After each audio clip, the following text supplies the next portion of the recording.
October 31st, 1917. The sun is dipping low over the scorched wastes of the Sinai Peninsula. For the British Empire forces stalled at the gates of Palestine, the situation is no longer a matter of strategy, it is a matter of survival.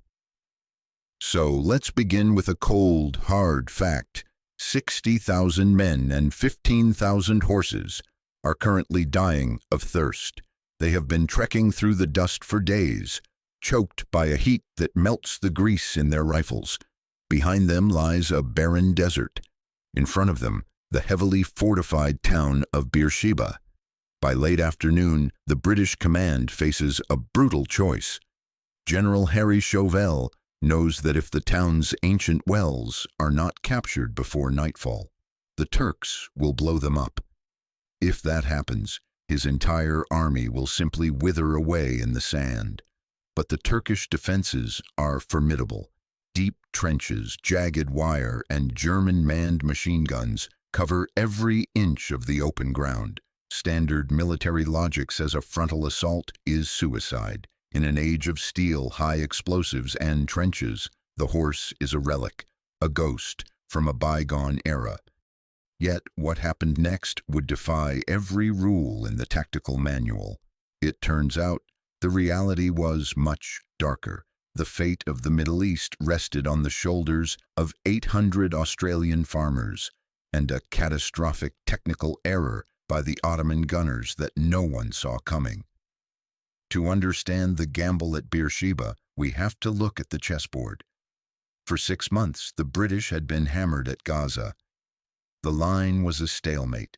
To break it, General Edmund Allenby decided to swing his entire force through the open desert to strike the Turkish left flank. The logistics were a nightmare. The desert-mounted corps relied on the Whaler, a uniquely tough Australian horse breed. These animals were carrying nearly 130 kilograms of man, gear, and ammunition. By October 31st, many had gone 48 hours without a single drop of water. Precisely at 4 p.m., the situation turned critical.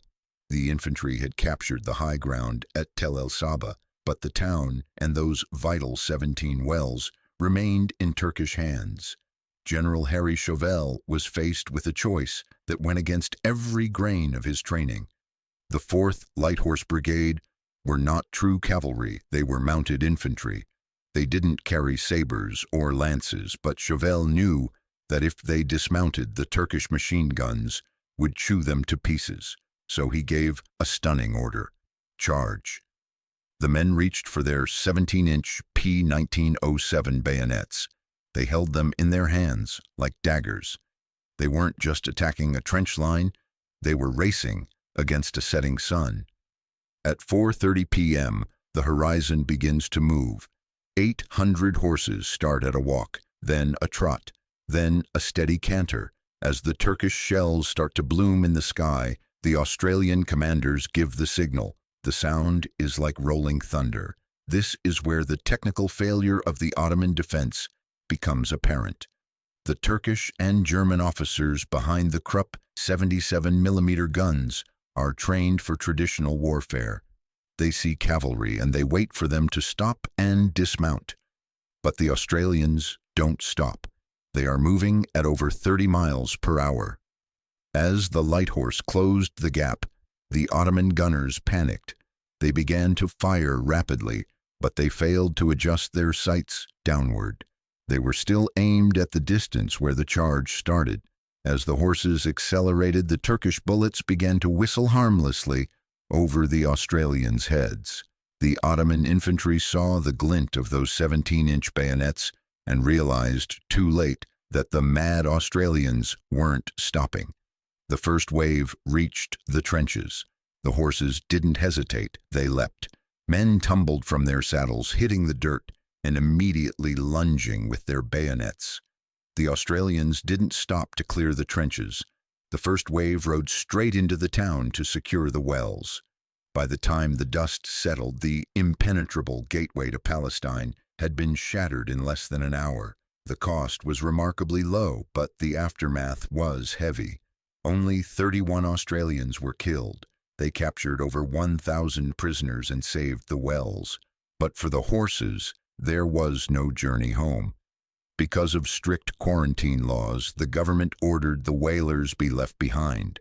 Many soldiers, unable to bear the thought of their horses being sold into neglect, shot their own animals in the desert. Strategically, the fall of Beersheba was the beginning of the end for the Ottoman Empire. Jerusalem fell just 6 weeks later.